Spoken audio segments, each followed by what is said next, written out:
quiero decir que acá lamentablemente hoy día falta el representante de la candidatura del señor Artés.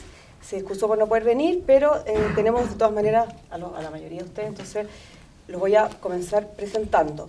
Tenemos, en orden del voto, a Cristian Infante, representante de la candidatura de Carolina Goich, a Álvaro Pessoa, de la candidatura de José Antonio Kast, a Silvia Izaguirre, del Comando Sebastián Piñera, a Mario Domínguez, de Alejandro Guillé, Víctor Orellana, de Beatriz Sánchez, a Andrea Condemarín, de Marco Enríquez Ominami, y a Luis Parra, de Alejandro Navarro.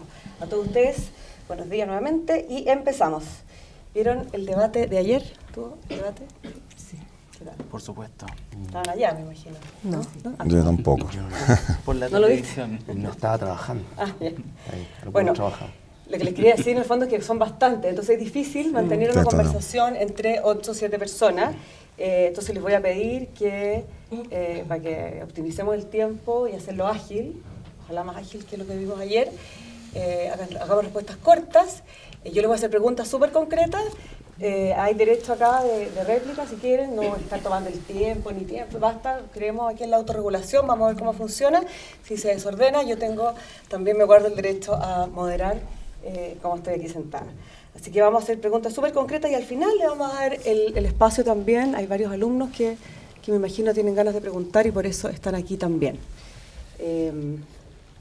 Bueno, lo primero, partamos. Ayer la presidenta tuiteó, dice, no tengo la foto, pero dice algo así como: nuestra prioridad es la educación pública.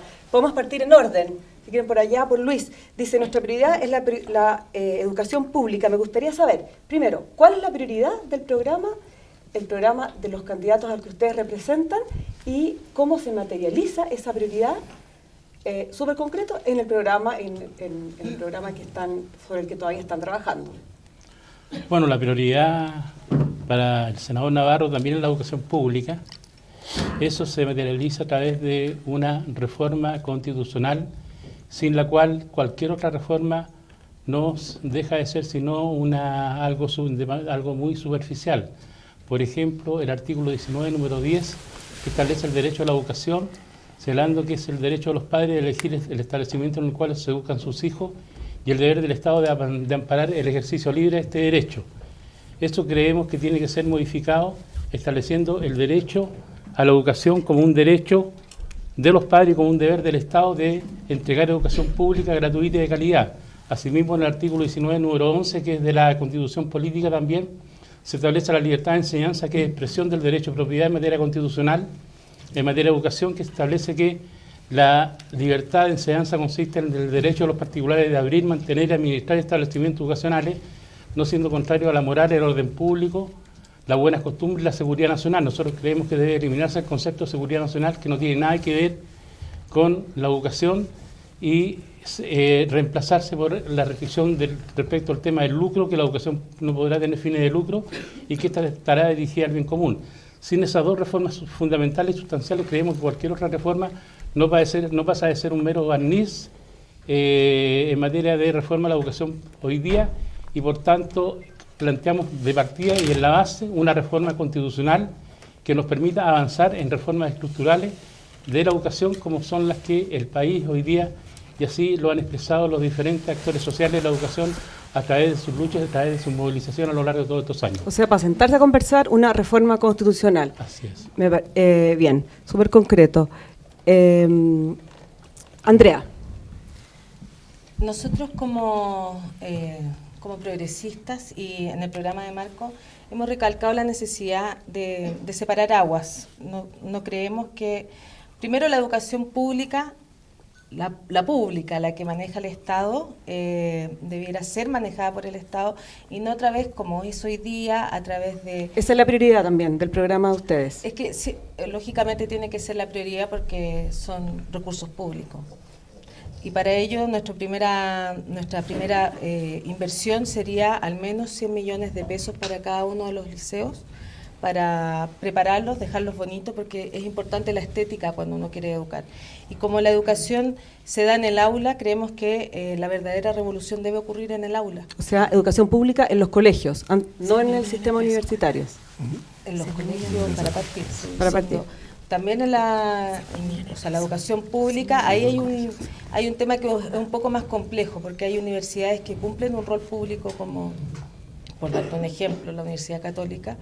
Por lo tanto, ahí sí hay que entrar en una revisión y en una real acreditación de cada uno de las universidades. Porque si no cumple para ser universidad, puede ser un centro de formación técnica o un instituto profesional, pero no llamarse universidad. Para ser universidad tiene que cumplir ciertos criterios. Y creemos que lo primero que hay que hacer ahí es acreditar. Ese debe ser el primer paso. Después pensar si es que lo público y lo privado debieran conversar. No creemos que tiene que ser todo público o todo privado. Ahí hay un juego importante que hay que ver y que ambos pueden convivir perfectamente. Pero lo público tiene que ser gratuito. Víctor. Bueno, nosotros del Frente Amplio pensamos que cuesta creer que la prioridad de este gobierno haya sido la educación pública. Lo cierto es que la educación pública a nivel escolar ha disminuido su participación de la matrícula y en los recursos la educación pública está recibiendo menos, producto de lo mismo. A nivel universitario la educación pública se estanca, no crece, y los recursos de la gratuidad y los recursos de públicos van cada vez más a instituciones privadas, y en el caso de la educación superior ni siquiera a instituciones educacionales, sino a bancos, ¿no? Más del 70% del presupuesto del año pasado fue a bancos. Entonces, evidentemente, ahí uno ve el gran problema de la presidenta Bachelet, que es la tremenda contradicción entre sus promesas y su imagen pública y lo que termina haciendo, ¿no? La prioridad del Frente Amplio en cambio, al revés, digamos, nosotros que conquistamos en las calles, no solo nosotros en el Frente Amplio, la sociedad en las calles, la posibilidad de una reforma y de pensar sobre la educación, sí creemos que la prioridad debe ser la reconstrucción de la educación pública. Esto por 3 razones. Primero, porque para las sociedades la educación pública es un espacio de libertad, de autodeterminación. No me educa el que tiene más plata, ni necesariamente dentro de los que tiene más plata el que yo elijo como cliente, sino que todos participamos en un ejercicio deliberativo para determinar las orientaciones de un sistema. Eso es una libertad pública. Primero, por construir esa libertad de autodeterminación cultural. Lo mejor de la cultura, de nuestros 2 premios Nobel, son producto de la educación pública. Y fíjate, ni siquiera son producto de las carreras más deseadas, son 2 profesores normalistas. Mi papá también es profesor normalista, así que yo aprovecho para mandar un saludo a los profesores. Primero, disculpa, la libertad. Segundo, la eficiencia, porque la educación pública tiene la siguiente ventaja: puede organizarse como un sistema que colabore. Los proyectos privados, como son esos, proyectos privados, y son distintos unos de otros, naturalmente cada uno va a estar preocupado de llevar adelante su proyecto, y eso también es muy legítimo. En caso de la educación pública yo puedo organizar de manera coherente un sistema.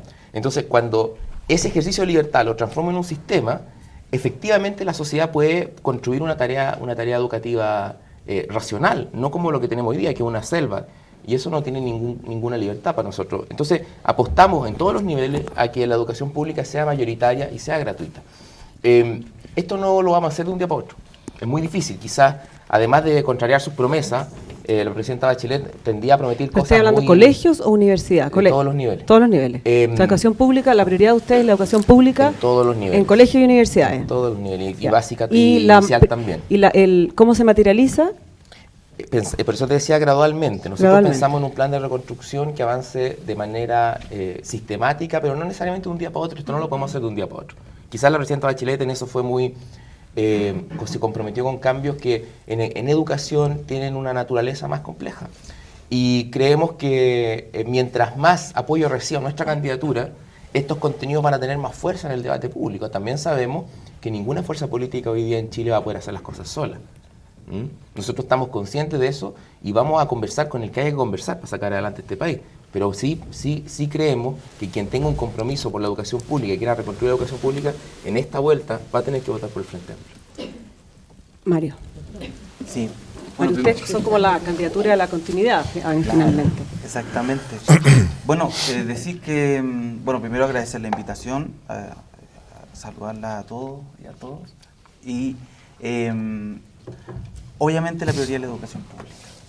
Y yo creo que hay un consenso transversal en que la educación pública, ¿cierto?, es un eje en el cual hay que poner énfasis, hay que poner prioridades, y es un tema de amplio consenso, yo creo que independiente, ¿cierto?, incluso algunas posiciones ideológicas. Y en ese sentido la candidatura de Alejandro Guillet lo que busca es profundizar, generar condiciones de desarrollo, pero también estabilizar las reformas que se han desarrollado hasta esta parte. Las transformaciones que ha presentado la presidenta Bachelet en sus diferentes proyectos, ¿cierto?, que tiene que ver con formación inicial, que tiene que ver con educación pública, que tiene que ver con desarrollo profesional docente, que tiene que ver con educación superior, hoy día necesitan, ¿cierto?, un periodo en el cual empiecen a estabilizarse, empiecen a asentarse dentro del sistema educacional.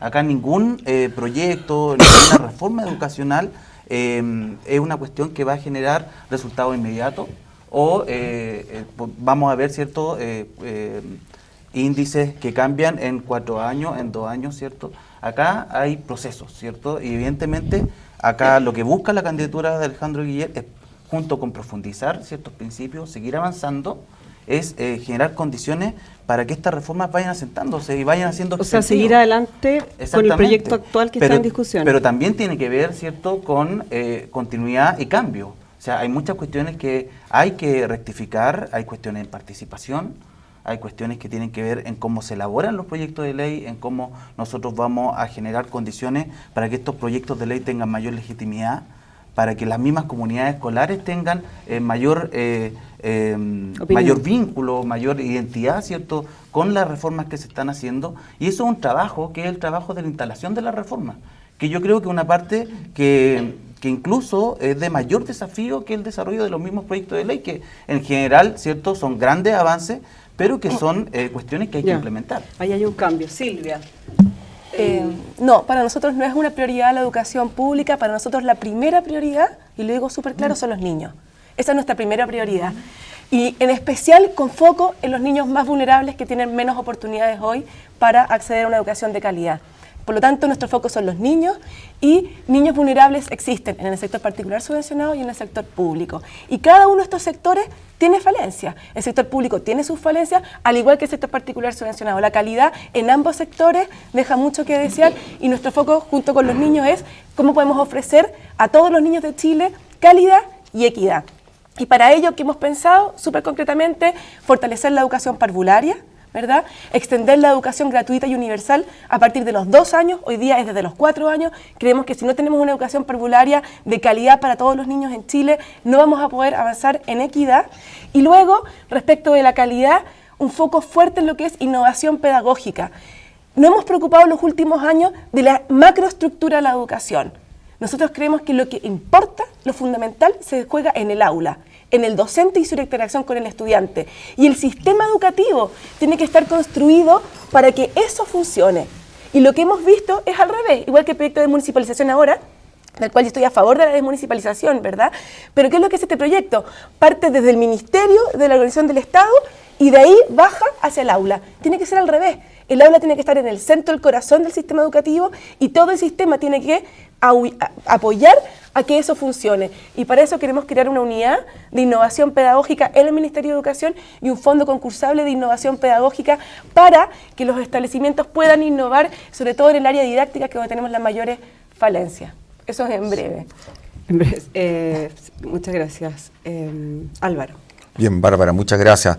Bueno, los principios que animan nuestra tarea o nuestras propuestas en educación para la candidatura de José Antonio Kast son, primero, la libertad de enseñanza; segundo, la libertad de los padres para elegir el proyecto educativo para sus hijos; y tercero, que toda persona, todo chileno tenga la posibilidad de acceder a una educación de calidad. El foco tiene que ser en la calidad. Creo que todo lo que se está haciendo toca a las infraestructuras económicas, las constituciones jurídicas de las organizaciones educativas y no dicen con lo esencial que es la calidad y que es la gran deuda pendiente de Chile en materia de educación. Calidad para todos. Y déjame decirte una cosa, con una coincidencia muy grande con Silvia, en que la tarea, más que en los estratos superiores de la educación o en las etapas superiores, tiene que hacerse en las primeras etapas. Toda la evidencia existente hoy en el mundo nos enseña que la nivelación de oportunidades, la generación realmente de condiciones de equidad se da en los primeros años de educación, sobre todo los primeros años de educación. Y en esta reforma se ha hecho justo lo contrario, ¿no? Privilegiar y poner el gran acento en el mundo universitario, en la educación superior. Es muy difícil que una persona acceda a esa educación superior y tenga posibilidad de tener buenos estudios si no ha tenido la posibilidad 20 años antes o 15 años antes de tener una buena educación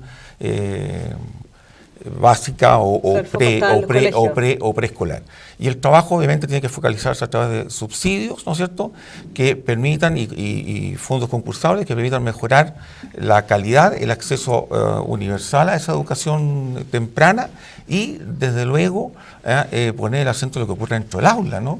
Si al final la educación se juega fundamentalmente en lo que pasa en todas esas horas en la tarea educativa del profesor o el maestro con sus alumnos. Sí. Terminamos con, se hace larga la ronda. Cristian Infante, terminamos aquí la primera ronda de preguntas, representante de Carolina Goich. Bueno, buenos días y gracias por la invitación. A ver, tú nos planteas un tema que podría ser el único tema de todo este debate toda la mañana. Sí. O sea, y de partida es muy difícil plantearlo en bloque, porque lo parvulario, lo escolar y la educación superior tienen absolutamente realidades distintas y nosotros tenemos medidas absolutamente concretas y muy distintas unas de otras. Voy a referirme principalmente... Pero el gobierno, por ejemplo, ahora el actual gobierno partió, dijo, su foco es educación pública y el foco fue universitaria. Eso no hubo, o sea, tienen 4 años, ellos hay que Bachelet, sí, el gobierno del actual gobierno. A ver, es que a mí me llama la atención que se diga que el gobierno de Michelle Bachelet no ha puesto foco en la educación pública y especialmente que lo diga la candidatura del Frente Amplio, cuando ellos fueron los que estuvieron en el Ministerio de Educación hasta hace poquito y hicieron todas las políticas, desarrollaron todas las políticas, implementaron todo. Entonces, y se descolgaron a última hora para crear un nuevo partido de oposición. Pero en el fondo, mira lo siguiente, nosotros creemos que la educación tiene que ser de calidad, inclusiva, formar ciudadanos en un país democrático. Y en ese sentido, toda la educación es fundamental. La educación municipal en este caso, la educación particular subvencionada y también la educación particular pagada. ¿Qué hace la diferencia en la educación pública? En primer lugar, creemos que es muy importante que el Estado, a través de sus organismos, tenga una participación importante, directa, en la entrega de la educación. Por eso estamos muy de acuerdo con la ley de nueva educación pública y fortalecimiento de la educación pública. La municipalización realmente no estaba dando los resultados y estaba en una caída en picada tremenda. Necesitamos en un país, para garantizar la democracia, la ciudadanía y las libertades, necesitamos que haya un componente importante de educación pública, entendida como organismo más vinculado al mundo estatal, laico, pluralista, etcétera, que generen un piso para toda la ciudadanía.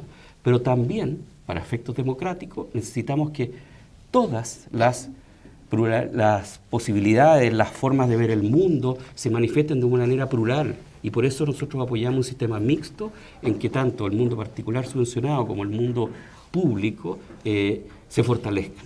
No podemos pensar que vamos a fortalecer a uno en contra de otro, como ha sido durante esta historia, que se ha afectado al mundo municipal por un modelo que lo ha terminado de afectar. Acá tenemos que hacer que ambos mejoren, que ambos se desarrollen. No podemos seguir en esta dialéctica ideológica de lo privado por un lado y lo público por otro lado. Necesitamos que hayan ambos sectores en una educación mixta que sean fuertes y potentes. Y bueno, para lo cual, que después podemos avanzar, tenemos una gran cantidad de medidas. Ahora, nuestro programa... Una medida. Una medida, a ver. O sea, ya vamos a partir, tenemos que el titular, una medida en educación que... Me voy a ir a la principal medida que para nosotros es muy importante. Y me voy a pasar ahora a la educación superior. La educación superior es educación privada hoy día en Chile. Y la educación técnica superior es 100% privada. Y la Michelle Bachelet, que se supone que no hizo nada por la educación pública, acaba de instalar universidades públicas, CFTs públicos, en un proceso que va a ser en largo plazo. Nosotros creemos que los CFT públicos deben cumplir un rol central de centros tecnológicos de alto nivel instalados en los territorios, que sean articuladores de la propuesta pública de tercero, cuarto medio, 2 años de educación superior y la capacitación a adultos en el territorio en unos centros tecnológicos de nivel mundial, de clase mundial, con tecnología, con apoyo de las empresas, con apoyo del Estado y con recursos, y que los vayamos instalando en todas las regiones, y no que sean los CFT estatales, un CFT igual a un CFT privado que compite como uno más en el sistema. La gracia, o sea, el interés de que el Estado participe no es para que haga lo mismo que los privados, es para que haga una diferencia fundamental para la ciudadanía. Y los CFT deben cambiar a ser centros de transferencia tecnológica, de formación de adultos, de capacitación, y que hagan la articulación entre los alumnos de tercero medio hasta el término de una carrera corta de técnica de 2 años. Que además, y aquí me voy a pasar quizás a un tema que ustedes van a plantear más adelante, nosotros creemos que todo ciudadano chileno o toda persona que viva en Chile debe tener el derecho de educación gratuita en carreras cortas técnicas de 2 años. Independiente de los ingresos. Todo ciudadano chileno que vaya a primer y segundo año de un CFT, obviamente un CFT acreditado, sin fines de lucro, con calidad, debe tener el derecho a educación gratuita.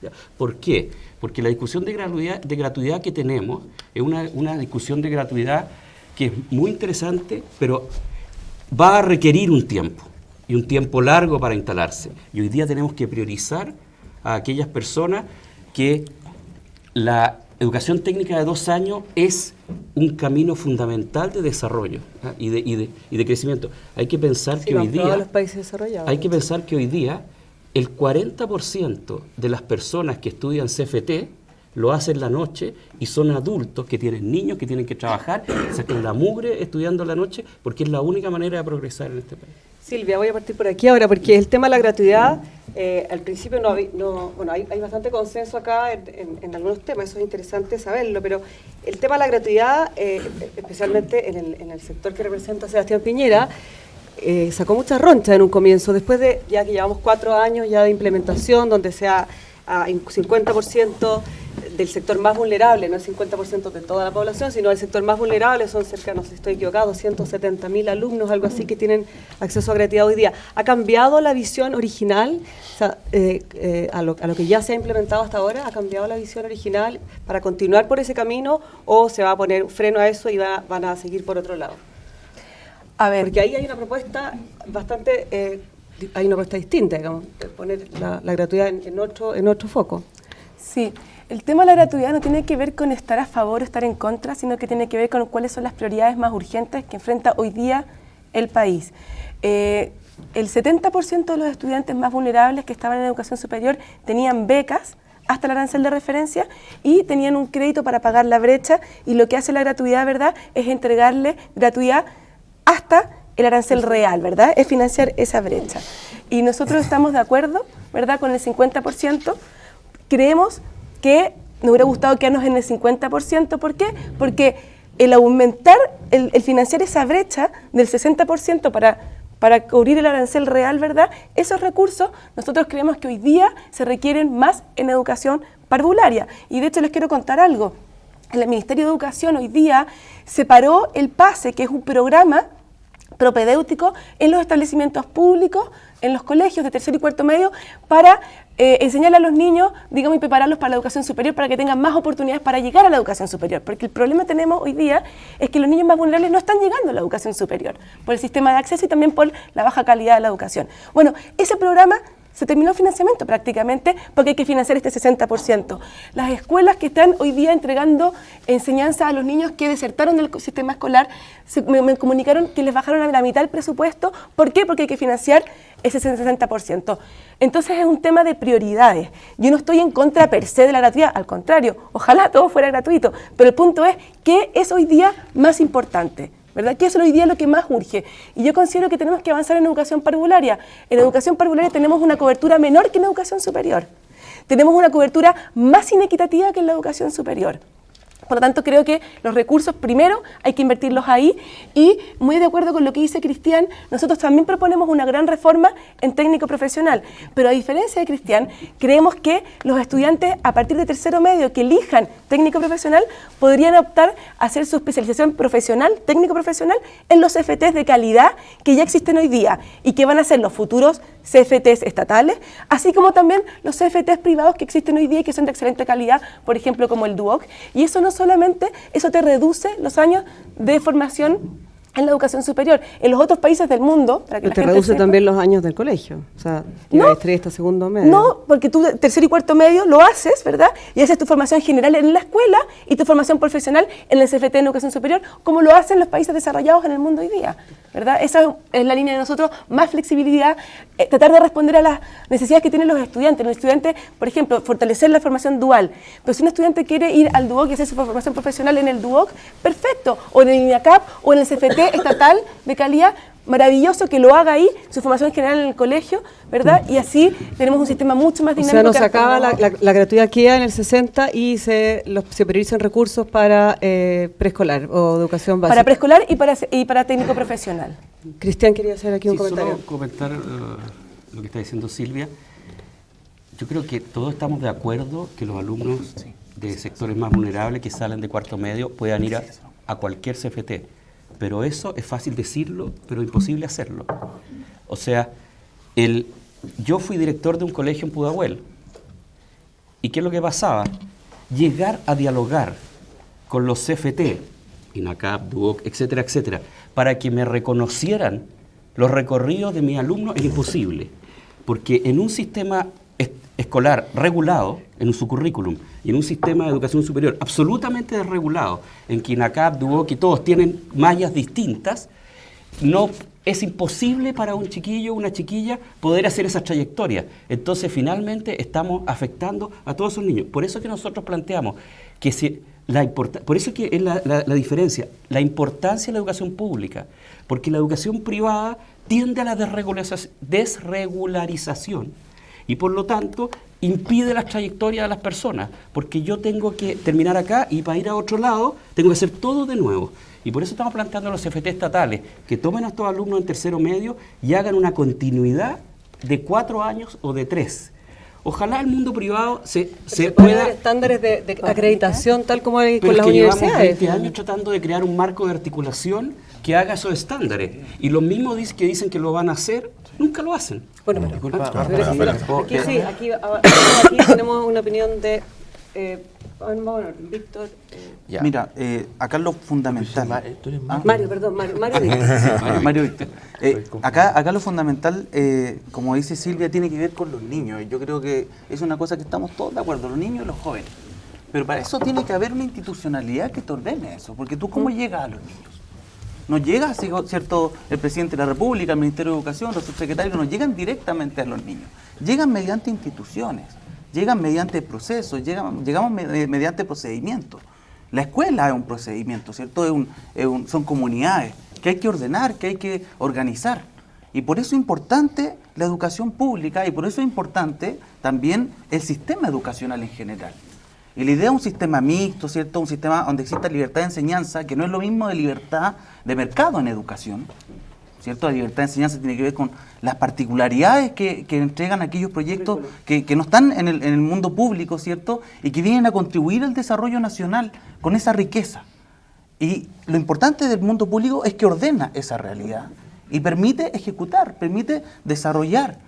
Y yo creo que es muy bueno, ¿cierto?, que acá existan candidaturas que tengan posiciones que son complementarias. A mí no me cabe duda que en segunda vuelta van a haber muchas convergencias, porque en temas de Centro de Formación Técnica de Educación Técnico-Profesional es un tema fundamental. El tema de los CFT públicos, estatales, que creó la presidenta Bachelet, son un elemento de desarrollo nacional importantísimo, no solamente para las trayectorias de los chicos en los colegios CFT, ¿cierto?, que son la mitad del mundo particular, del mundo municipal, ¿cierto?, y la mayoría de los chicos son aquellos que no tienen la oportunidad de llegar a la universidad, ya sea por las condiciones, ¿cierto?, que hoy día está la educación pública, y por ende es necesario garantizar estas trayectorias, ¿cierto?, a la educación técnica profesional, y por ende entregar no solamente esta educación técnica profesional gratuita para todos, sino también la necesidad de asociar estos centros de innovación tecnológica, ¿cierto?, a lo que son las cualificaciones de los trabajadores, la formación para el trabajo. Pero no hay que porque mirar no todos tampoco están estudiando. los institutos como, porque tuvo una mala educación en la escuela, en el colegio, no pudo llegar a la universidad, se va a un instituto técnico, me parece que... Claro, sí, ahí ¿no? y tiene que ver con eso, o sea, tiene que ver lo con... ideal sería que vaya al instituto técnico porque es lo que necesita, porque el país también necesita formación técnica. Y hay otra ¿no? cosa, hay un mundo de oficios en Chile que entregan una riqueza espectacular al desarrollo nacional. Y ahí tú necesitas un gran marco de cualificaciones que reconozca los oficios, que reconozca el trabajo de la mediana empresa, ¿cierto? Y que por ende pueda generar, ¿cierto?, innovación y perfeccionamiento. Y el rol que tienen ahí los centros de formación técnica, estos centros de innovación, es fundamental. Y eso se tiene que organizar desde el mundo público. La iniciativa la toma el Estado, acompañada también por los privados eventualmente. Pero ¿quién toma esa iniciativa? ¿Quién tiene la capacidad de tomar esa decisión? Que es una decisión nacional, es una decisión de proyecto. Ese es el Estado. Y yo creo que ahí hay una convergencia. Víctor. Sí, a ver, mira, es que lo que pasa para que esta conversación tenga sentido, ¿no? Y no nosotros empezamos a decir cada uno algo y como si no dialogáramos, es que es evidente que a todos nos importan los niños, ¿no? Habría que ser medio, digamos, para no... Yo creo que eso es... bueno, hay gente que tiene un excesivo amor por los niños en los círculos conservadores de este país, digamos, pero yo no me refiero a eso. Yo creo que todos nosotros estamos preocupados de eso. O sea, la pregunta es por qué este país, con crecimiento económico, con más inversión pública, todavía tiene una educación que resulta, a ojos de los ciudadanos, deficitaria. ¿Por qué? Entonces, yo creo que hay una conversación y una manera de hacer las cosas que fue entregando nuestra educación a un gran empresariado que no le importa la educación. También hay pequeño, mediano empresariado. Y que impide que hoy día nuestra reflexión pública llegue, efectivamente, tal como decía Mario, a los niños. Pero no es solo en educación. Hoy día tenemos semáforos, un montón de semáforos no funcionan porque la empresa que es dueña de la distribución de la electricidad es privada y hace lo que quiere. Se nos corta el agua, es privado y hace lo que quieren. O sea, este país carece de los medios para poder hacer políticas públicas porque todo es de privados. La salud es que cada vez más de privado, la educación. Entonces, los ciudadanos tienen que pagar cuentas casi para respirar. O sea, en esta cuestión estamos acogotados al máximo. Entonces, permíteme, entonces se arma una conversación que voy a conectar preocupación por los niños, aula y calidad. Todo eso es ideología. Todo eso es discurso, porque en términos reales lo que termina ocurriendo es que cuando tú quieres efectivizar un derecho, por ejemplo, los niños trans tienen derecho a la educación y a ser tratados igual que todo el mundo, porque son personas. Mis órganos genitales no me dicen cuánto yo valgo como ser humano o no. ¿Qué tiene que hacer el ministerio? Mandar una circular. ¿Sabes por qué? Porque la gran mayoría de la matrícula en este país estudia en colegios donde el sostenedor hace lo que quiere. Entonces el Estado tiene que ir a pedirle por favor que respete los derechos de las personas. Por eso tú necesitas un sistema público. Mencionaban educación técnico-profesional. En Chile, digamos, hablamos en serio, educación técnico-profesional no solo hoy, ha sido un eufemismo para separar ciertas clases sociales de otras. A mí me encantaría que la gente de sectores altos se metiera a INACAP y DUOC, eso ocurre muy poco. La educación técnico-profesional... Eso solo en Chile. Y eso fíjate que solo en Chile. Entonces, ¿qué decimos nosotros? Que hay que entrar a picar. Hay que salir... En Alemania también. En Alemania, Sí, en Alemania, en Europa, en Suiza, en Estados Unidos. En Alemania la educación es pública y ustedes lo saben perfectamente, para no confundir a la pero gente. tiene que ver con la naturaleza de Para no los... confundir a la gente. Y Sector muy segundo, vulnerable. ustedes saben perfectamente que la dispersión de ingresos entre un egresado de universidad y un egresado de técnico es muy distinta en Chile que en Alemania. En Chile... la pregunta es cómo, la pregunta es cómo. Ya, entonces tú tienes que repensar esta cuestión en reconstruir un sistema y salir de las políticas de subsidio, entre comillas, de control remoto, digamos. Es como seguir mandándole cartitas, seguir mandándole estímulos a Enel para que invierta. Construyamos una cuestión pública. Pero estamos en esa Ahora, transición, yo creo, y eso hay Estamos discrepo en esa con Mario, transición. me gustaría que lo que Y dice la Mario ley se actual, acompañara en el los camino hechos. actual que se ha tomado en el actual gobierno, ¿te parece que va por el camino equivocado? Pero veamos las cifras, si para esto no hay que ir veamos las cifras. 400 nuevos jardines, Escúchame, hoy, 800.000 nuevos cupos. mira, hoy la educación escolar, hay menos educación pública que con Sebastián Piñera. FAEP, Eso es un hecho. Y está acá Silvia, es un Sí. hecho. Segundo, en nivel superior hay al menos la misma. O sea, estamos estancados, educación pública. Y a nivel básico, la única institución en este país que tiene financiamiento basal y articulado, que es Junji, no ha recibido el respaldo que ellos mismos están solicitando. Junji quiere crecer, necesita crecer, pero no le han dado los recursos. Andrea y... Sí, en eso también nosotros somos súper concretos, además porque necesitamos igualar en términos de género, dar más oportunidades para que la mujer pueda salir a trabajar, y para eso nuestro primer punto también es tener en estos 4 años 100.000 nuevos cupos en sala cuna. Y de ahí en adelante, porque esto es continuo. El tema de los 100 millones de pesos para cada uno de los liceos tiene que ver también con fortalecer la educación pública y hacer que tengan lo mínimo, lo máximo. ¿100 millones al año o 100 millones para partir? Para partir. Pero durante los 4 años, para que puedan hacer inversiones que se requieren. Tener libros en el aula, tener buenas sillas, tener una estética que sea infraestructura. Exactamente, equipamiento e infraestructura. Después, mandar a capacitar a nuestros profesores. Es fundamental. En nuevos tipos, en nuevos modelos. Y por qué no decirlo, 10.000 profesores tienen que ser capacitados en el extranjero, en inglés, en matemática, en lenguaje, para traernos lo bueno, porque nosotros estamos en un déficit tremendo educacional y eso se refleja en los resultados. Cuando hablamos de calidad, y aquí sí que me quiero referir, quiero que me den un tiempito, todos se llenan la boca con calidad, pero yo creo que nadie entiende muy bien de qué se trata la calidad en el aula, de qué se trata la calidad que queremos cada uno poner, porque si vamos a poner lo del CIMSE, estamos mal, porque eso es ABCD, no te permite pensar, no te permite concretar, no te permite desarrollar una idea, y son cosas básicas que tiene que hacer un niño desde el principio. Sin eso nosotros no vamos a lograr jamás que sean personas bien formadas. Y para eso lo que sí tenemos que hacer es cambiar el CIMSE y pensar... ¿Por otro sistema de medición? Es que tiene que ir enfocado hacia... Les voy a contar como un ejemplo. En segundo básico pregunta del CIMSE. El estacionamiento, el símbolo de no estacionar, y ponen alternativa A, ¿dónde se ubica? En la calle. Alternativa B, en los estacionamientos de autos. Alternativa C, qué sé yo, ¿cuál va? Y mi hijo puso en los estacionamientos de autos. Estaba mala la respuesta. Entonces la pregunta que yo le dice, pero hijo, ¿cómo voy a poner en los estacionamientos de autos? Pero mamá, si en la entrada de nuestro edificio, en el portón del edificio, dice no estacionar. Entonces, ¿por qué estaba mala la respuesta? No sirve el CIMSE. O sea, lo que refleja eso es bien absurdo, pero lo que refleja eso es que nadie pregunta por qué la respuesta, justifique la respuesta. Hacer que... Pero están hablando de cambiar un sistema de medición, porque hay que medir. Claro, hay que saber hacer de la una pero evaluación. con ABCD no corresponde que sea con ABCD, porque una cosa es medir conocimiento y otra cosa es no saber lo que se mide. A mí el CIMSE lo que me dice es que no se sabe lo que se está midiendo. Entonces, me gustaría, ¿Podría me decir imagino... algo? ¿Sí? Bueno, ya Acá, pedí, perdón. sí, discúlpame. Perdona, sí, dale.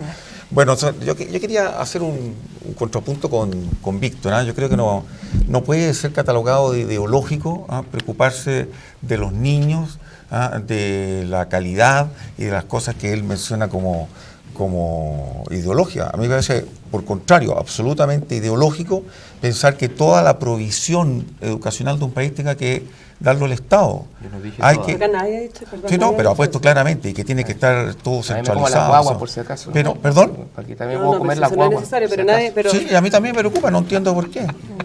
Dijiste todo, yo no quiero estatizar todo. No, lo dije yo, ha sido tú lo dijiste. tu Entonces, postura. yo te ha sido agrego clara, eso, también puedo comer clara, la guagua, clara. llevarle a los niños a Rusia. Pero también. no entiendo las cosas que estás diciendo. Dijiste todo, güey, está bien. No entiendo lo que estás diciendo. Realmente creo que llevas la discusión a otro lado. Has dicho que es ideológico pensar y hablar de la preocupación por el desarrollo de los niños, por la calidad de la educación. Eso lo consideraste ideológico, ¿no? Yo a veces todo lo contrario, que son las preocupaciones reales. Ahora, ¿cómo se concretan? Bueno, una discusión que podemos tener. Lo que no me parece correcto es pensar que el grueso de la educación o toda la educación tenga que ser de algún modo provista o regulada completamente por el Estado. No quito la iniciativa del Estado ni le resto un lugar de gran relevancia al Estado en la educación. Pero hay que confiar Hay que confiar en la sociedad civil, hay que confiar en la libertad de las personas, en la capacidad de asociación, en el aporte de los sectores privados. O sea, esta vuelta a una suerte de estatalismo radical me parece francamente una involución y nada más ideológico, ¿no? Yo creo que lo que importa es qué logramos hacer con la educación entre todos los chilenos, ¿no? Pongámonos en un escenario de la segunda vuelta. Y tengamos todo el concurso, a hacer que todas las personas puedan concurrir a hacer sus aportes en esta materia. Pongámonos en un escenario de segunda vuelta, que hay que, como hay mucho, veo que hay mucho consenso, la verdad es que no he escuchado que alguien diga que todo tiene que ser estatal, pero sí veo al contrario, he escuchado, hay como posiciones bien comunes. No sé, me imagino que se han leído los programas de todos los candidatos, por las propuestas, por lo menos en materia de educación. Demos apoyo, o sea, veamos aquí el sector. Beatriz Sánchez tiene que apoyar, en la eventualidad que tenga que apoyar a otro candidato, qué cosa rescata de otro candidato. Lo mismo con Marco Enrique, partamos por Alejandro Navarro y después acá. ¿Quieres decir algo? Después. Sí, vale. Luis, ¿qué te parecería adecuado apoyar de otra candidatura? Es decir, si yo tuviera que jugármela por apoyar algo de otra candidatura, yo digo, esto me parece súper rescatable del programa de otro candidato. Me parece que la propuesta tanto de Beatriz Sánchez como de Gois y Marco Enrique Ominami son coincidentes en términos de privilegiar la educación pública. Yo creo que si hay coincidencia en eso, yo creo que es posible ahí un apoyo programático. Además, ¿hay algo específico de los programas de ellos que les haya llamado a usted, a su comando, especialmente la atención y que digan, esto vale la pena rescatarlo, es interesante jugársela por esto? Bueno, lo que rescatamos siempre nosotros es el tema de la gratuidad universal. La gratuidad universal, porque creemos que hoy día el proyecto que está en discusión en el Congreso no consagra la gratuidad universal ni conduce a ella, porque a partir del séptimo decil, a contar del año 2020, la posibilidad de que el séptimo decil y el décimo decil tengan derecho a la gratuidad universal va a depender del Producto Interno Bruto. O sea, se mantiene una mirada economicista de la educación y nosotros estamos en contra de la mirada economicista de la educación. Por eso creemos que la gratuidad tiene que ser universal, tiene que terminarse de una vez por todas con el lucro y lo otro terminar con el CAE, que es una espada de Damocles que está pendiente sobre la cabeza de todos los estudiantes que están estudiando hoy día y que el día de mañana se van a ver endeudados hasta la tusa para hacer frente al pago del crédito conaval del Estado, que es una forma de que tiene el Estado de financiar al sector privado, a la banca privada, que hoy día interviene también en materia educacional. O sea, hasta ahora hay consenso con la eliminación del CAE. A ver, hoy día el CAE fue reformado bastante, ¿verdad? Hoy día el CAE es un crédito que entrega, ¿verdad?, con aval del Estado, que lo entregan los bancos para tener aval del Estado, y los estudiantes pagan una vez que terminan de estudiar y pagan hasta un máximo de un 10% de su salario. Y donde yo sí creo, y tengo coincidencias con ello, es que se debe sacar a la banca. Se hizo un estudio de que la banca es más caro que lo provea la banca, el financiamiento, que lo provea el Estado. Pero yo sí estoy de acuerdo con un sistema de becas y créditos en combinación que lo entrega el Estado a los estudiantes con más recursos, que cuyas familias tienen más recursos y que estudian gratuitamente durante sus estudios y luego una vez que empiezan a trabajar, cuando empiezan a trabajar y si tienen un salario suficientemente alto, retribuyen para seguir financiando a otros estudiantes. Retribuyen su crédito, no la beca. Obviamente el crédito, con hasta un tope máximo de un 10%, pero escalonado, digamos, y por un número determinado de años. Sí creo en un sistema más solidario de financiamiento para poder financiar, y ojo, para poder financiar otras áreas que de lo contrario no podríamos financiar, porque acá se trata de que tenemos recursos escasos, ¿verdad? Y que no tenemos, o sea, si yo tuviera la cantidad de recursos ilimitados, por supuesto, pero como no los hay, en este minuto, hoy día y en los próximos 4 años, creo que es más urgente y prioritario para el país financiar educación parvularia de calidad y educación técnico-profesional de calidad. Creo que ahí yo daría para estos primeros 4 años las prioridades. También tenemos temas en salud que son urgentes y por eso creo que un sistema de créditos blandos, ¿verdad?, accesibles para todos y dados por y solidarios por el Estado. ¿Por el Banco del Estado? Por el Estado. Cristian. Yo quisiera agregar lo siguiente. Nosotros estamos de acuerdo con el tema de la eliminación del CAE y la eliminación de la banca como actor intermediario, pero es muy importante no caer en representaciones que no corresponden a la realidad. El sistema de crédito ha permitido que más de 800.000 jóvenes puedan estudiar, ¿ya? La tasa de endeudamiento que se señala como gigantesca no es así, ¿ya? Es bastante menor. Lo que pasa es que hay nichos de casos muy importantes y que obedecen principalmente a un CAE anterior que tenía tasas de 5 o 6%. De interés. Sí. El CAE, y esas personas requieren una renegociación. Y el CAE de hoy día es una tasa de un 2% con pagadero a 10 años y si la persona no trabaja no paga. Nosotros proponemos 3 medidas. Primero, eliminar a la banca.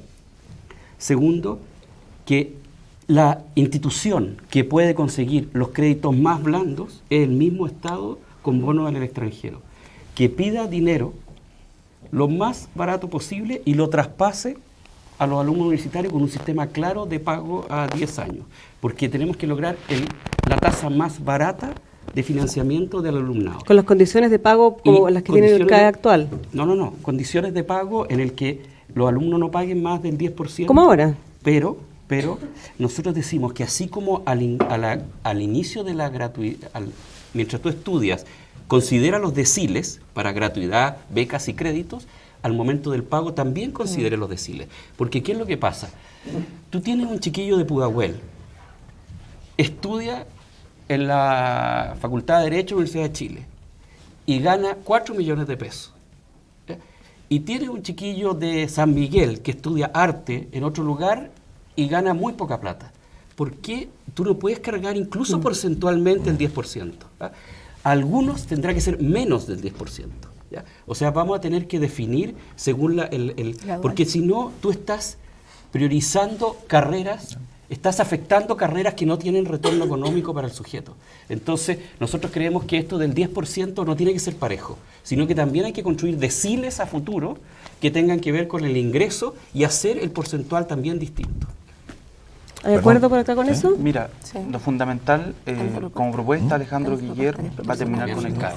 Sí. Y eso es algo que es un convencimiento, es una... O sea, es si se propone eso como un proyecto de ley, el sector que representa Alejandro Guiller lo podría apoyar. Exactamente, vamos a terminar con el CAE. No lo hacen Nosotros ahora. vamos a avanzar hacia un sistema en el cual la gratuidad tenga una cobertura cada vez mayor, pero que hoy día el CAE, digamos, pase a un sistema de créditos muy homologable, ¿cierto?, al Fondo Solidario, ¿cierto?, y en el cual se puedan establecer nuevas condiciones de pago para la gente que hoy día tiene ese endeudamiento atroz.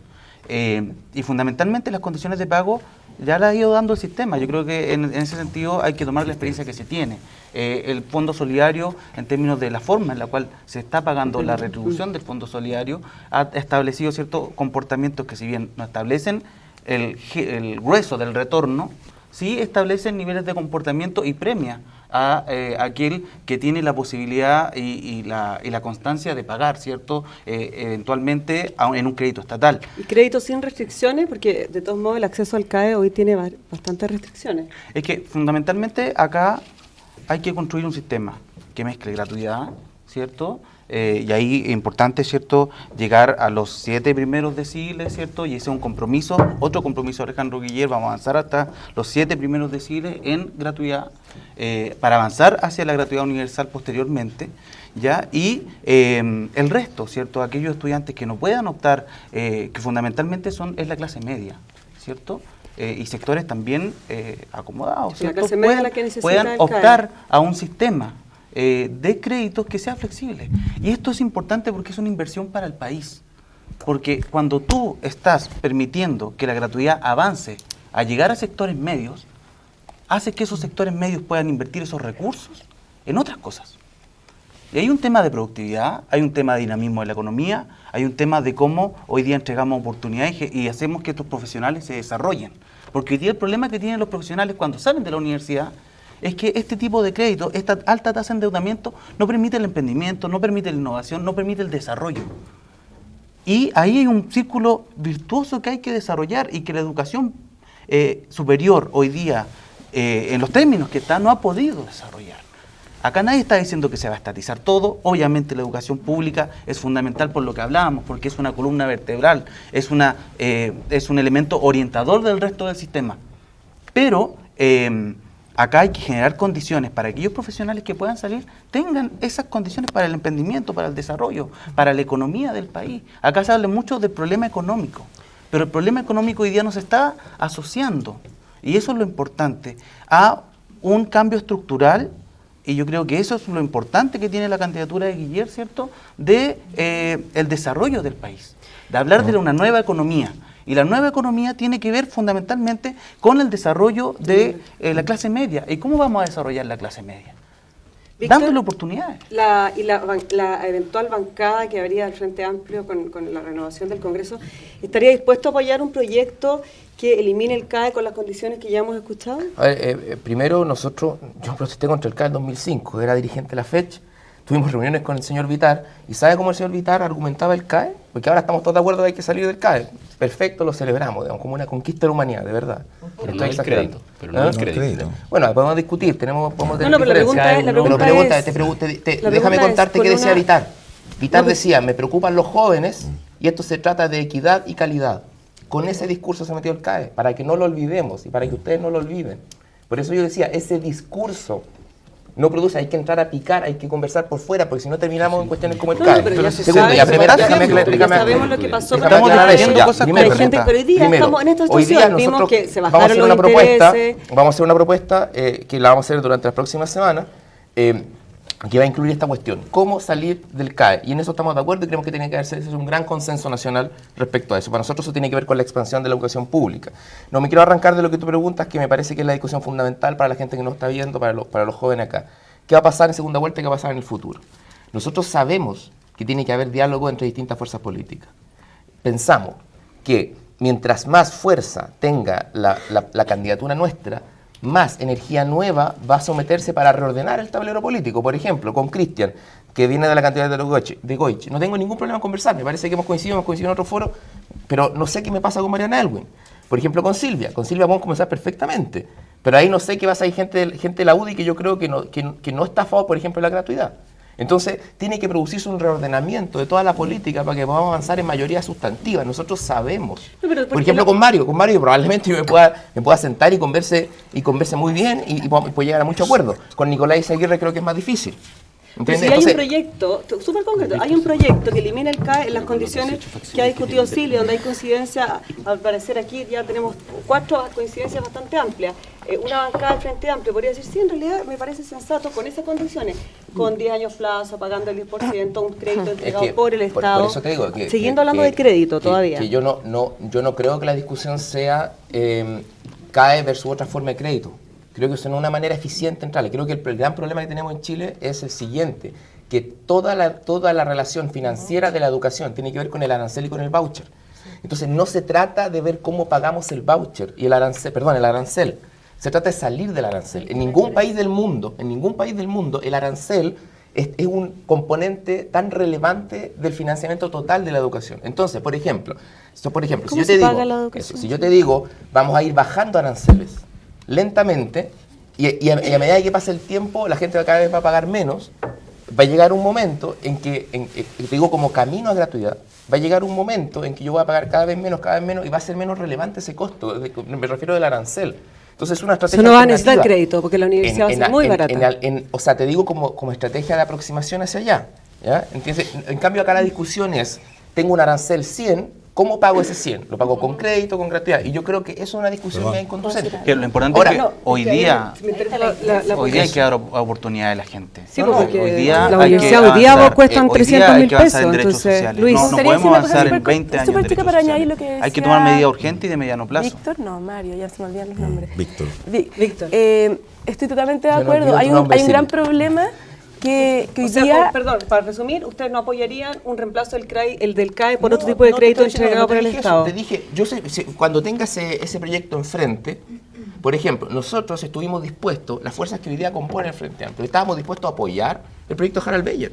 Nos parecía mucho más avanzado que lo que se hizo en muchas de estas cosas en este gobierno. Después podemos discutir si habían compañeros de RD, para que la gente sepa, la condición para formar el Frente Amplio fue que la gente de RD saliera del gobierno. Pero ellos salieron del gobierno. Hay gente que quiere ser oposición y gobierno. Hay gente que quiere ser oposición y gobierno. Te voy a decir una cosa súper cortita, pero y después le paso la palabra a Luis. Sí, súper cortita. Claro, se habla de cae, no cae, pero tiene razón en que hoy día en Chile la investigación la están pagando los estudiantes con los aranceles.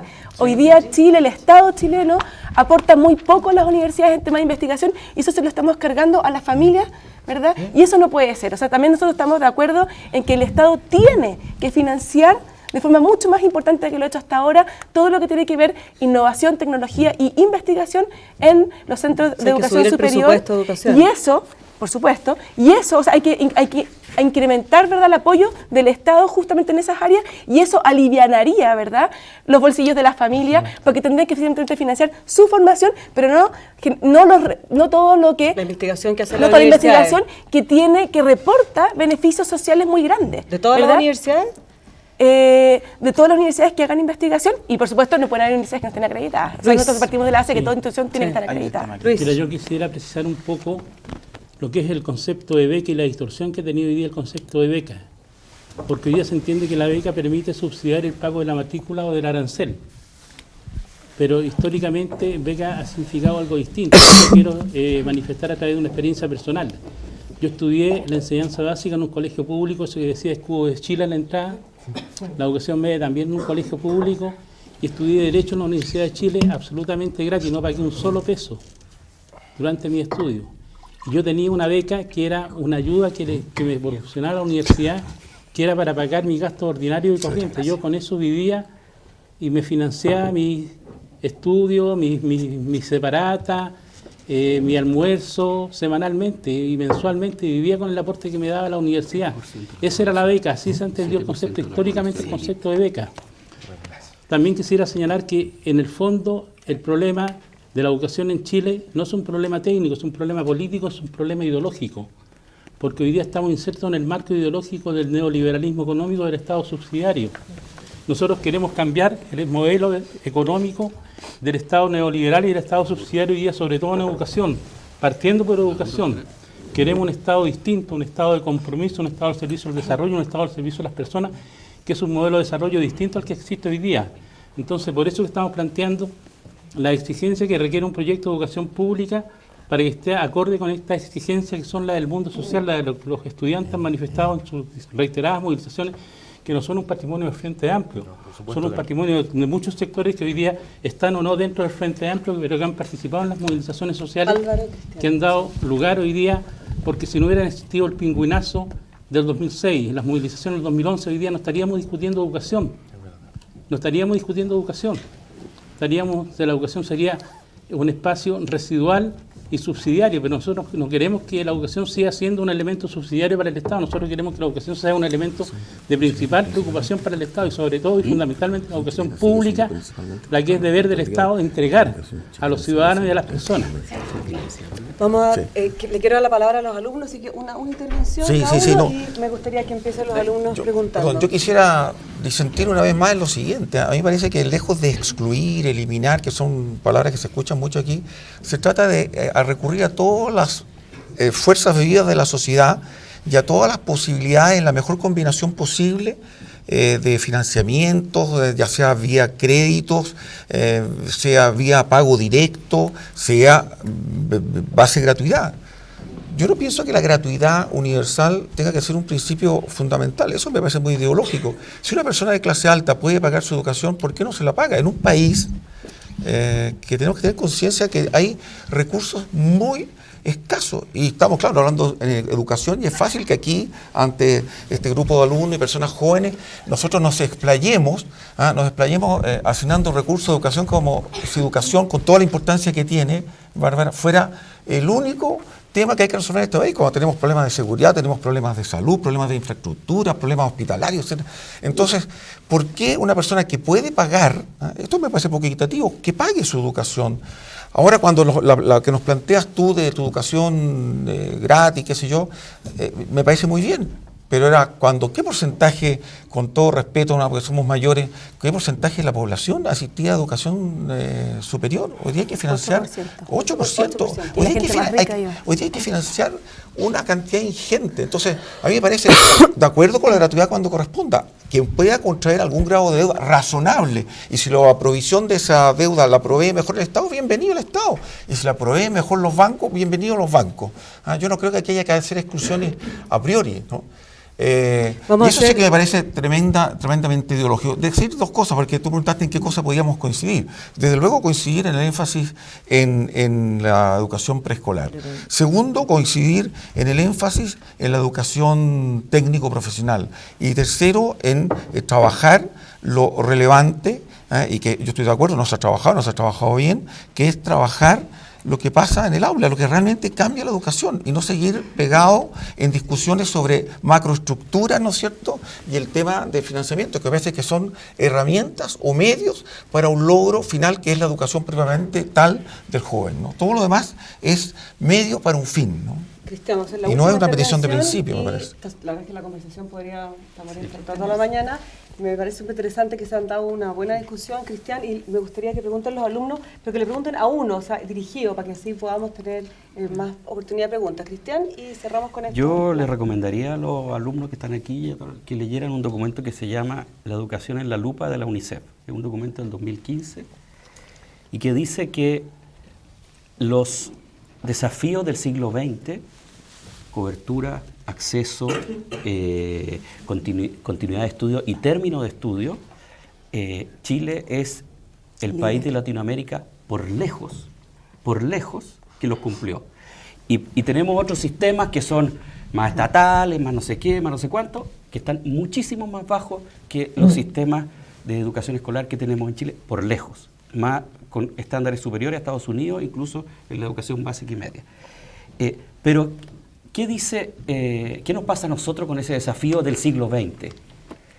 Ocupamos un montón de políticas, procedimientos, etcétera, que tocaron a una gran cantidad de alumnos, pero nos quedaron en los márgenes bolsones importantes de personas afuera de los beneficios.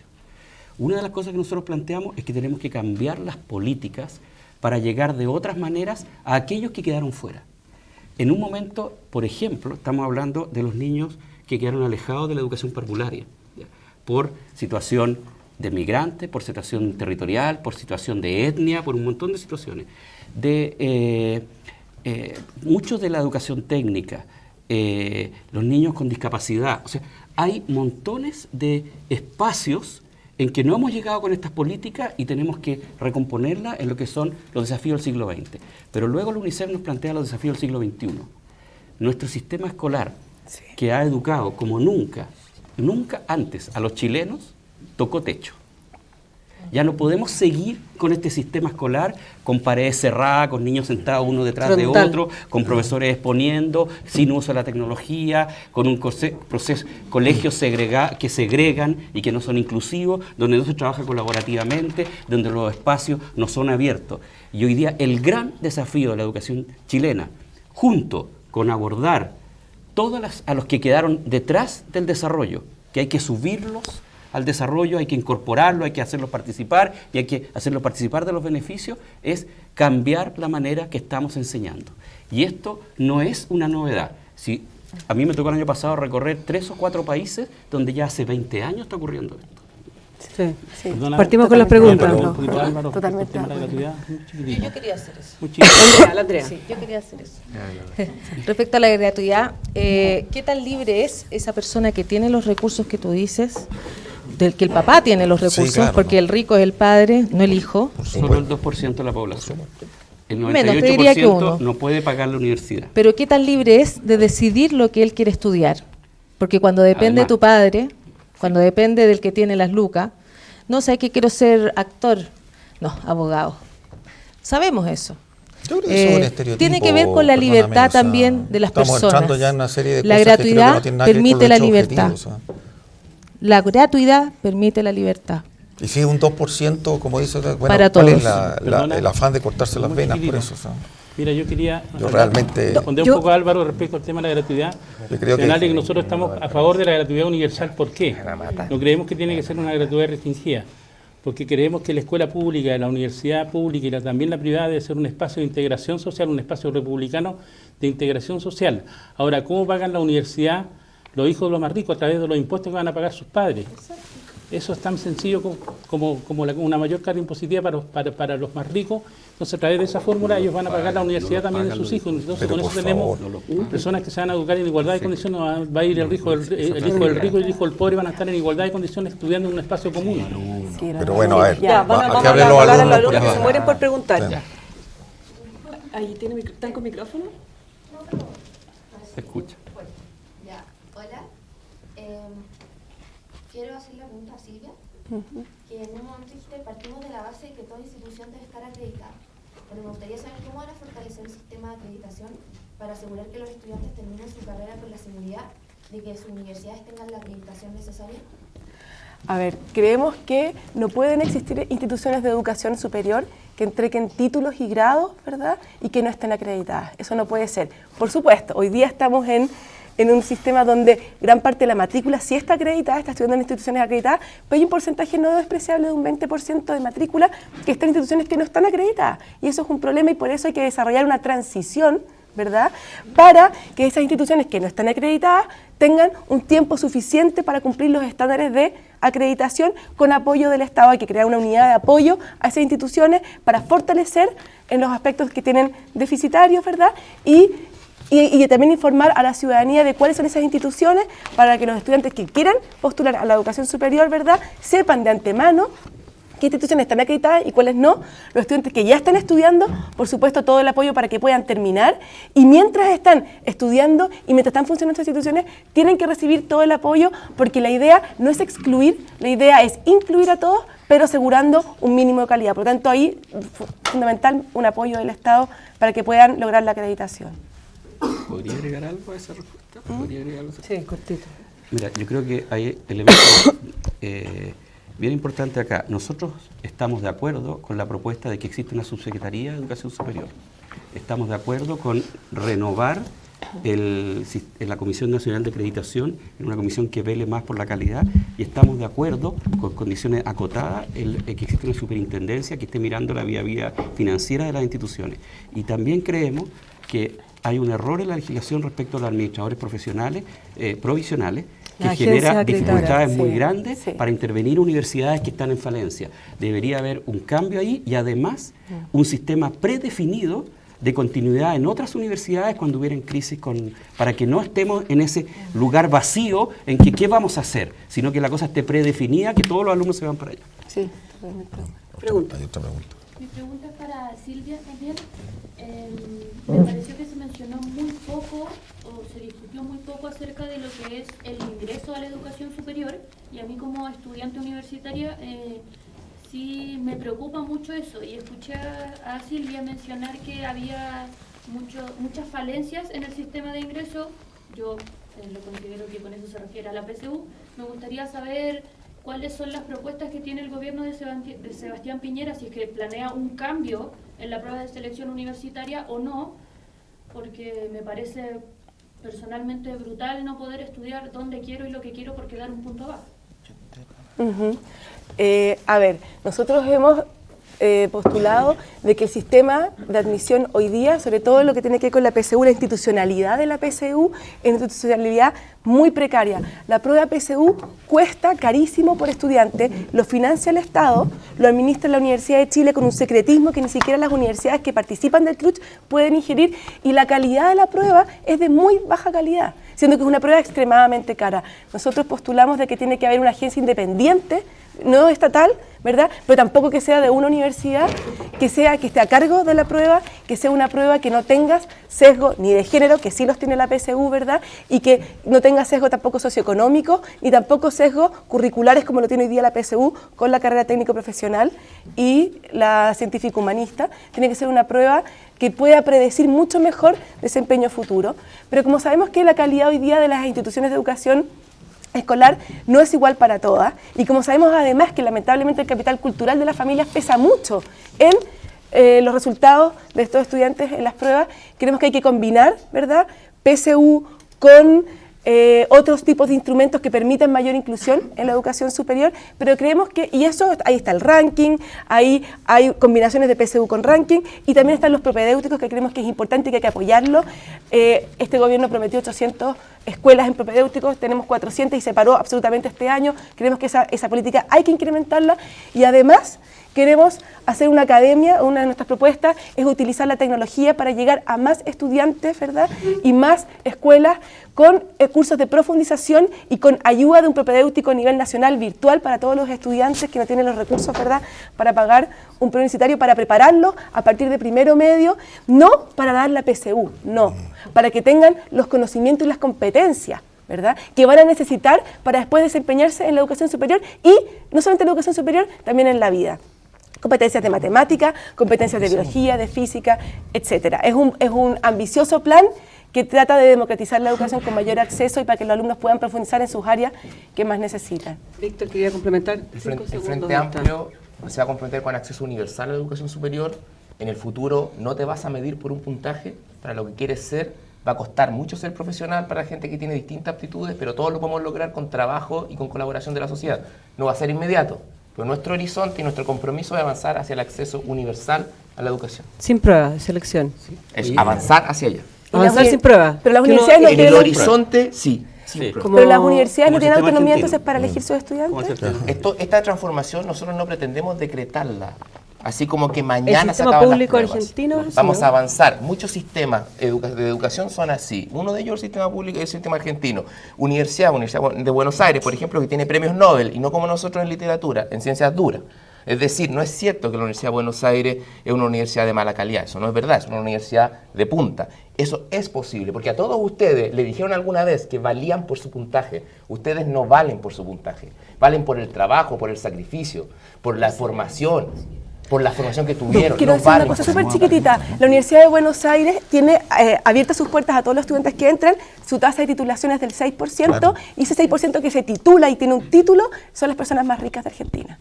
Eso quería decir, hay otros países que también tienen educación pública gratuita, como Alemania, Francia, Austria, México, pero que sí tienen un sistema de selección, porque lo que más importa es tratar de que esos estudiantes puedan terminar su educación superior. Ese es el punto, sí. Pregunta. Entran 1000 y salen 60, un desastre. Durante este gobierno se está tramitando la ley de universidades estatales que no se hace cargo de la expansión de la matrícula pública. Y quería preguntar directamente cómo se pretenden hacer cargo de la diferencia entre este 84% de matrícula privada en educación superior y el 16% que hay en matrícula estatal. Y lo otro, quería saber cómo se hacen cargo de la dicotomía de hablar de educación pública, si son los encargados del país, en el que yo tuve que salir a decir que estudio en la Adolfo Ibáñez y no en la Universidad de Chile, no por puntaje ni siquiera, no por selección, sino porque no me alcanzaba la plata para la universidad pública y sí para esta, que es delito. Mira, a ver, lo fundamental de todo esto, y yo creo que es una cuestión que es súper importante, es que acá tenemos que transitar de un modelo que ha sido muy desregulado, ¿cierto?, que se impuso en dictadura, ¿cierto?, sin consultas, sin democracia, y tenemos que transitar con democracia, con diálogo, con todos los sectores, hacia un modelo distinto, que incorpore, ¿cierto?, y que revalorice el tema de la educación pública. Y ahí el rol de las universidades estatales es súper importante. El senador Guillé ha sido bastante crítico también, ¿cierto?, respecto de estos matices que bastantes tenemos con el proyecto de educación, de fortalecimiento de las universidades estatales. Fundamentalmente lo que tiene que ver con la autonomía, ¿cierto? Evidentemente hay una necesidad, ¿cierto?, de fortalecer a las instituciones, pero no solamente, como decía Víctor, ¿cierto?, como se planteó acá, mediante la arancelización de todo, sino que tiene que haber un sistema de financiamiento que aporte desde la investigación, desde la extensión, porque el vínculo con el medio es un tema fundamental. O sea, cómo hoy día vamos a generar universidades de calidad si no están dialogando, por ejemplo, los institutos de formación inicial, docentes, ¿cierto?, con las escuelas y los colegios del país. Entonces, esos son desafíos que están y que hay que desarrollarlos. Yo creo que el proyecto de universidades estatales fue una buena noticia en cuanto se está discutiendo por fin de educación pública. Y por fin estamos poniendo en el centro a las instituciones del Estado, exigiéndoles, ¿cierto?, responsabilidades, pero también tratando de entregar condiciones. Hay un debate que hay que dar, y a mí me parece, y yo creo que la candidatura de Guillermo representa también eso, esa idea de cambio y continuidad. Y en la idea de cambio, que el diálogo que se hizo con el mundo estudiantil, con el mundo de los docentes, con el mundo del mundo académico, fue un diálogo que hay que revisar y que hay que efectivamente avanzar, ¿cierto?, por medio de este proceso de participación hacia proyectos que sean más integrales. Pero acá lo fundamental es el rol que le vamos a dar a este tipo de instituciones. Como la UAI, ¿cierto?, como las universidades estatales, hay un rol que tienen que jugar, porque son instituciones de educación superior que desarrollan innovación, que desarrollan tecnología y que van a jugar sí o sí y van a impactar sí o sí en la sociedad mediante su formación. Y ahí el Estado tiene un rol que jugar con sus universidades, pero acompañada de este otro tipo de instituciones, y por eso es importante la eliminación del CAE, ¿cierto?, los créditos usureros, y por eso es importante el sistema de acreditación. Porque el sistema de acreditación es el que te permite decir, mira, estos son el tipo de universidades que están colaborando al desarrollo nacional. Y este otro tipo de universidades, bueno, pueden hacer lo que quieran, ¿cierto? Pueden hacer negocio, pero no se les va a entregar dineros fiscales, ¿cierto? Sí. Y eso es un tema importante, eso es una demanda del movimiento estudiantil y que yo creo que Bachelet se ha hecho cargo, pero que hoy día es necesario profundizar. Y yo creo que esa es la transición, que es el desafío no solamente del gobierno, y yo creo que ahí hay un debate. El tema no es solamente del gobierno. Acá el rol del movimiento estudiantil, de los movimientos sociales, es fundamental. Vamos con preguntas. Ahí hay una adelante y una atrás. No veo bien acá. Sí. Bueno, para Víctor, buenos días. Y tú, Luciano, yo quiero, no sé si quizá lo respondiste, pero a mí no me quedó muy claro. Es sobre la eliminación del CAE. Mira, voy a poner un ejemplo para no tener que inventarte algo. Yo soy un alumno típico de Puente Alto, familia media. Nunca hubiera podido estudiar en esta universidad, tengo 3 becas del Estado, tengo el CAE al 100%.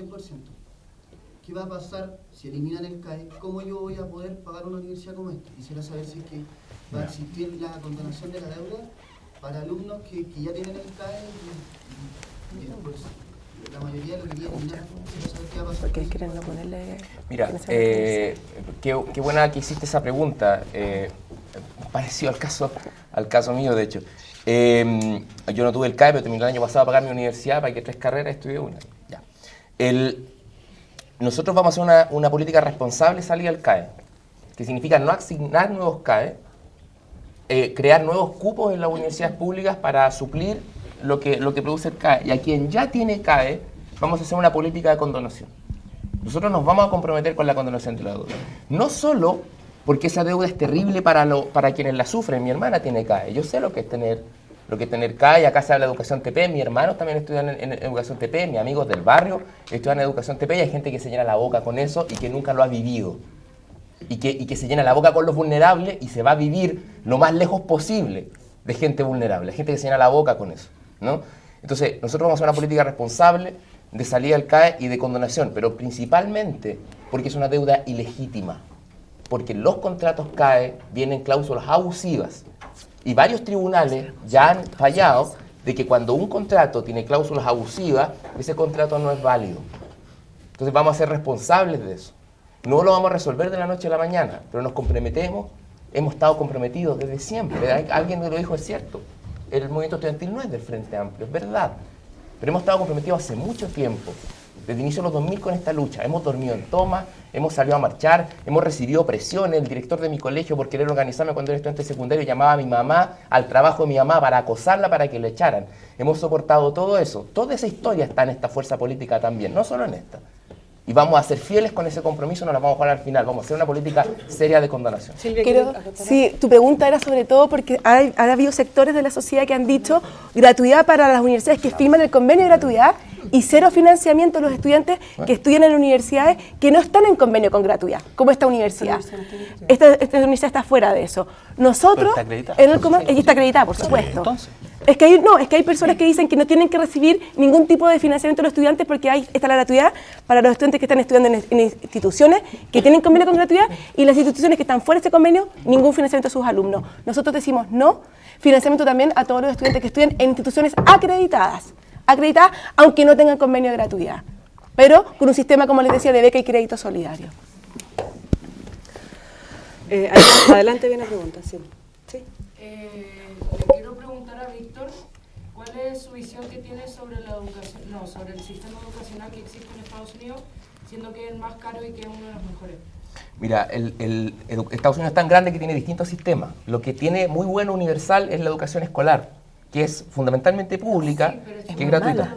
Educación superior es muy heterogénea, depende por estado. La que a nosotros más nos parece, digamos, un antecedente para la reforma que quisiéramos hacer es la educación de California, donde hay un plan maestro de educación superior que organiza distintos niveles de educación, distintas divisiones de funciones.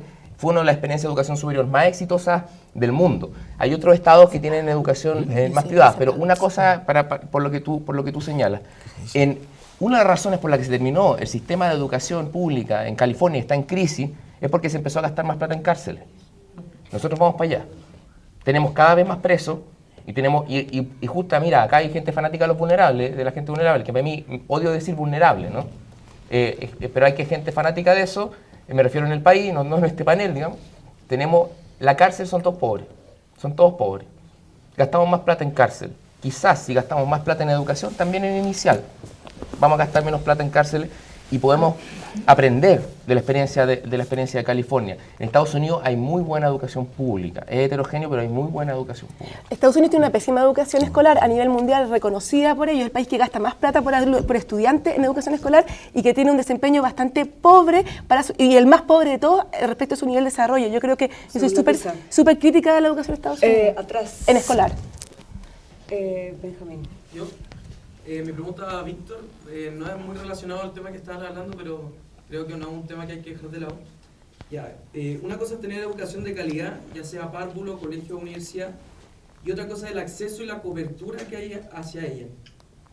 En los sectores rurales, además de las pésimas condiciones en el acceso a la educación, a veces ni siquiera hay profesores.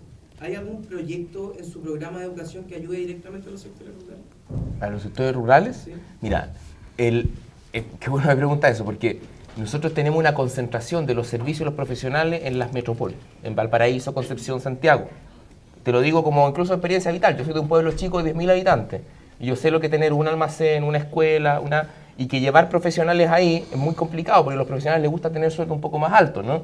Entonces tú, si le ofreces, la gente no se le da. Entonces nosotros vamos a hacer un plan de formación y de expansión, por ejemplo, de profesores. Eso sí lo vamos a hacer de tal manera de que tú vayas calculando cuáles son tus necesidades de profesores y vayas formando profesores y pagando sueldo para que esas posiciones sean posiciones decentes y podamos no cerrar escuelas rurales. Acá hay un proyecto alguna vez de cerrar escuelas que eran pequeñas y de concentrar escuelas para que la gente se desplace. No cerrar escuelas, más bien fortalecerlas. Y creemos que eso es perfectamente posible, eso no es una cosa descabellada, digamos. Bueno, hay un proyecto concreto que tiene que ver con eso, que es la nueva educación pública, que busca desmunicipalizar los colegios, ¿cierto? Y generar servicios locales de educación que puedan administrar con economía a escala, ¿cierto? Con giro único, que es una cosa tan importante. Hoy día las municipalidades se dedican a 1000 cosas menos a hacer educación. Y hoy día lo que vamos a tener son servicios locales cuyo único fin va a ser la educación. Y que van a llegar a lo largo de todo el país. Entonces, el fin de que que estudia en un colegio no tenga que caminar 2 horas. Exactamente. Entonces, el servicio local. La municipalidad pueda desarrollar un instituto o colegio, lo que sea, para que ese niño pueda estudiar ahí donde eso ya no existe. Hoy día tú tienes esos programas. Y lo importante de la nueva educación pública es cómo se genera una estructura que te lo garantice el Estado, ¿cierto? Ya no es al arbitrio de la buena voluntad del alcalde, porque eso hoy día se desarrolla, pero es la buena voluntad del alcalde de turno. Entonces, hoy día, ¿cómo garantizamos esas mismas condiciones para todas las niñas y niños? Y si es que la municipalidad quiere aportar al desarrollo de esa educación pública, con infraestructura, con locomoción, con ese tipo de cuestiones, la educación pública, la nueva educación pública le da la posibilidad de poder aportar. Pero hay otra cosa súper importante que yo creo que es lo más trascendental. En el programa de Guiller se plantea la necesidad de enviar una carrera directiva. Y una carrera directiva que venga y complemente la carrera docente con el foco en los liderazgos pedagógicos. Hoy día las escuelas se han transformado en gerencias. La forma de administrar las escuelas ha sido una forma gerencialista. Y por eso tenemos los resultados que tenemos, porque los profesores han caído en una cultura del individualismo, se ha caído en una cultura, ¿cierto?, de la competitividad, porque los incentivos que se han tenido hasta ahora han permitido esa competitividad. Lo que nosotros proponemos es una carrera directiva que fortalezca los liderazgos pedagógicos y constituya comunidades de pares, que puedan ser horizontales, que puedan dialogar, que puedan tener trabajo colaborativo, que es lo fundamental. Hoy día los profesores, los niños no están solos en la escuela, pero pareciera que están solos porque un sistema les dice que están solos, que lo único que hay en el aula es un profesor y sus niños, pero no. Lo que hay es una comunidad, hay apoderados, hay estudiantes, hay asistentes de la educación. Y los profesores, en la medida en que puedan dialogar entre ellos, van a ir dándole cuerpo a esta nueva educación, que tiene que ver con nuevas metodologías, con innovaciones curriculares, con reconocer esa particularidad. Yo soy de Puente Alto, igual que el chico que hizo acá la pregunta. Hoy día Puente Alto tiene unas particularidades muy diferentes a las otras comunas. Lo mismo pasa con la educación rural. ¿Cómo tú desarrollas esa particularidad de los niños? ¿Cómo lo desarrollas? Y lo importante ahí es la colaboración de los docentes, que son quienes generan esas innovaciones. Paula. Gracias, Mario. Que vamos a cerrar la última pregunta, Luis, sí, pero un segundo, sí, porque sí. Vamos a cerrar la última pregunta. Mira, y ya estamos más de la hora. Respecto a lo que dice Mario, parece que... Sí, Mario. Mario, respecto a los servicios locales, lo que quisiera señalar yo es que producto de un acuerdo entre ENA Fonbaer, Andrea Lamán y el gobierno, se estableció en el proyecto que fue aprobado por la Comisión de Educación del Senado y por la Sala del Senado una indicación que permita a los municipios ricos postergar indefinidamente el proceso de traspaso a los servicios locales de educación. Por lo tanto, hoy día la educación que hoy día va a ser parte de los servicios locales va a ser la educación para pobres y la educación para ricos va a seguir en manos de los municipios indefinidamente. Eso está en debate todavía, se está discutiendo. Sí. La última pregunta y con esto cerramos. Hola, mi pregunta es para bueno, la candidata a la que usted representa ha dicho que propone el reconocimiento del mapudungún como una de las lenguas oficiales del país. Me gustaría saber si en aspecto de educación se va a potenciar esta decisión, como por ejemplo implementar el mapudungún como un ramo. Mira, nosotros estamos construyendo nuestro programa, estamos comprometidos con eso, lo ha dicho Beatriz, es un tema sensible hoy, porque la lucha del pueblo mapuche, que es centenaria, desafortunadamente, a pesar de las promesas, hoy día está en un pie complicado, producto de un gobierno que se dice progresista, ¿no? y que aplica represión como si no lo fuera. Entonces, sí, nosotros estamos comprometidos en eso y estamos comprometidos con un currículum, primero a nivel curricular, con un currículum intercultural, que va a involucrar, más que tener un ramo, ¿no? que más que tú tengas un ramo, va a incorporar que dentro del currículum oficial tú tengas que manejar también esa cultura y luego también políticas específicas de acceso y de incorporación y de inclusión con los pueblos originarios. Hay cosas de educación superior, hay becas, yo en particular también tengo ascendiente para la beca que tienes que tener, no tengo la beca, pero tengo el ascendiente, pero queremos ir mucho más allá, así que sí, la respuesta sí nos vamos a comprometer con eso. Gracias, Víctor. Y con esto vamos a cerrar. La verdad es que me parece que fue una conversación súper interesante, un tema que de hecho ayer en el debate ni siquiera se tocó el tema de educación. Les agradezco mucho nuevamente haber venido para acá, haber discutido estos temas. Y gracias a ustedes también por sus preguntas que estuvieron muy bien estructuradas. Muchas gracias. Muchas gracias.